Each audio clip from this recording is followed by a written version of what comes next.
Programang ito ay rated SPG. Striktong patnubay at gabay ng magulang ang kailangan. Maaaring may masiselang tema, lengguwahe, karahasan, sexual, horror o droga na hindi angkop sa mga bata. Malalaman na ng lahat kung sino ang tunay na ama ni Zoe. Alamin natin. Welcome back sa aking channel. Mga kaganapan sa abot kamay na pangarap. Napaka-intense nga ng mga kaganapan sa abot kamay na pangarap. Tagumpay na nailigtas ni Doc Kim si Annalyn sa kamay ni Doc Carlos.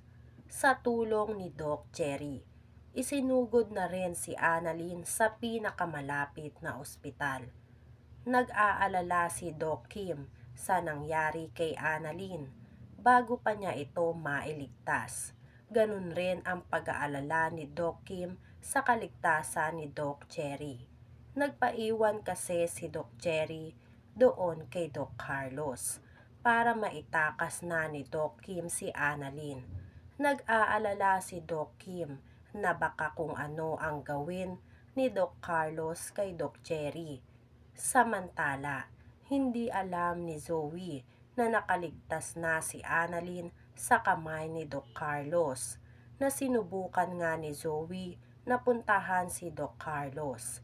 Subalit pinigilan agad siya ni Morgana nang itanong siya kung saan siya pupunta.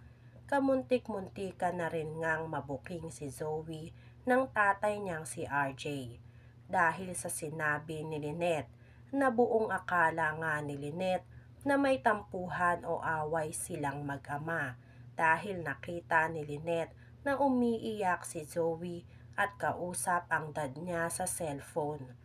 Mabuti na lang nga at mahusay magpalusot itong si Zoe at si Morgana. Kaya naman nalusutan nila lahat ng tanong ni RJ kay Zoe nang harapin siya nito bago magpunta si Zoe kay Doc Carlos. Pag-alis ni RJ ay pinagalitan ni Morgana si Zoe. Hindi raw nag-iisip si Zoe sa mga kinikilos niya. Mabuti na lang raw at naniwala si RJ sa kasinungalingan nilang dalawa, kundi ay pareho silang mabubuking nito. Kaya nagpasya itong si Morgana na dalhin si Zoe sa opisina para mag-usap silang dalawa. Pagdating ni Zoe sa opisina ay agad tinawag ni Morgana si Olga.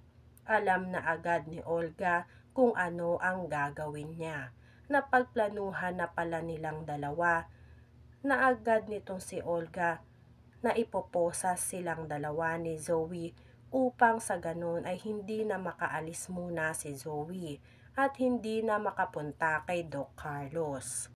Bagay naman na ikinagulat nitong si Zoe dahil nababaliw na raw si Morgana. Bakit naman daw kailangan pa siyang iposas? Sinabi ni Morgana ang totoo na ayaw niyang makialam pa si Zoe pagdating kay Annalyn. Hayaan na lang raw si Annalyn kung ano ang gawin ni Doc Carlos sa kanya. Dahil ang plano ni Doc Carlos ay papabor naman rin daw sa kanilang mag-ina. Dahil kung sakasakali raw napatayin na ni Doc Carlos ng tuluyan si Annalyn, ay wala na silang magiging problema pa.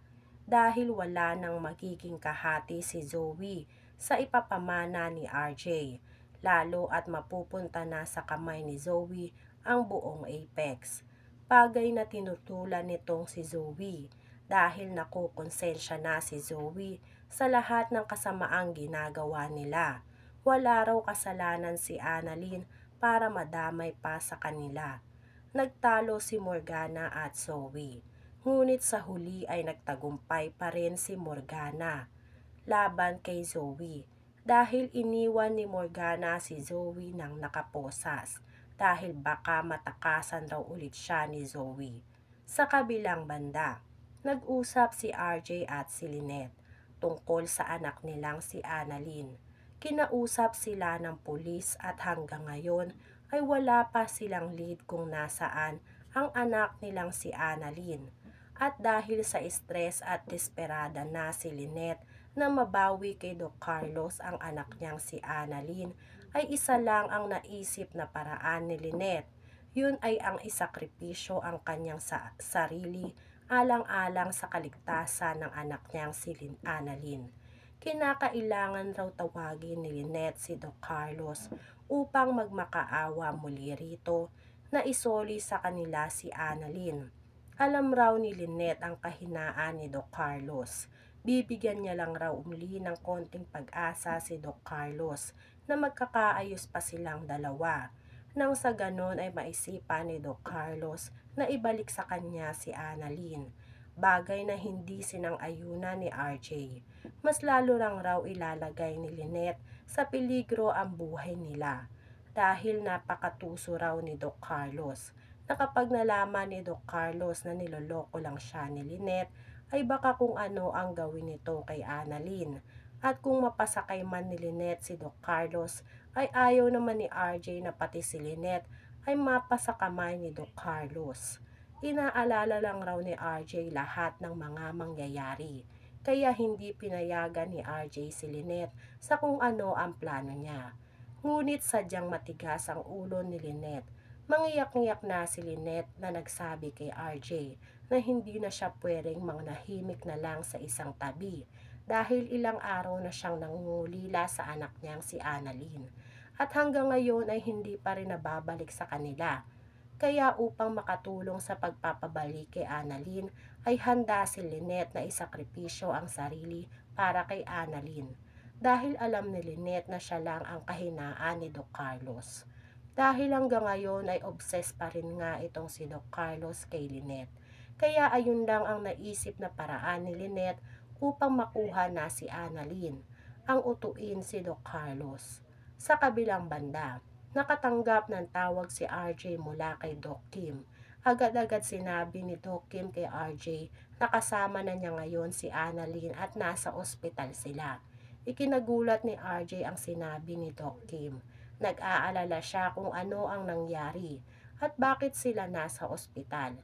Pinapunta ni Doc Kim si RJ at Lynette sa ospital kung nasaan sila. At saka na lang daw ikwento ni Doc Kim lahat ng nangyari. Nang makarating sila sa ospital, ay napag-alaman nila na hindi raw uubra ang operasyon ngayon kay Annalyn dahil sa kakulangan sa doktor. Kaya naisipan nila na ilipat na lang si Annalyn sa Apex nang sa ganun ay agad-agad na siyang magamot. Nang makarating sila sa Apex, nagimba lahat ng nurse nang makita si Annalyn. Nagmakaawa naman si Lynette kay RJ na iligtas ang anak nilang si Annalyn at gawin lahat ng makakaya nila. Sinamahan ni RJ si Doc Ray sa paggamot kay Annalyn. Habang nasa operating room ay biglang napahinto si RJ. May naalala si RJ muli sa nawalang memorya niya. At litong-lito si RJ kung ano kaya ang ibig sabihin na nagbalik sa alaala niya.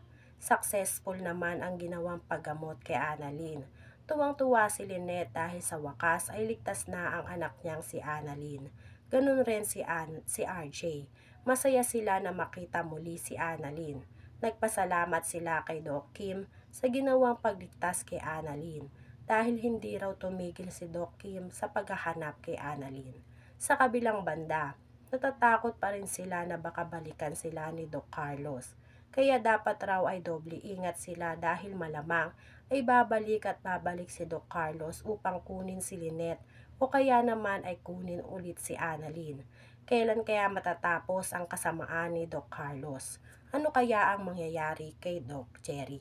Yan nga ang mga kaganapan at mga dapat nating abangan dito sa Abot Kamay na Pangarap. Kung gusto nyo pa ng mga ganitong klaseng video, ay mag-subscribe at i-like itong video na to. Maraming salamat po. I got you!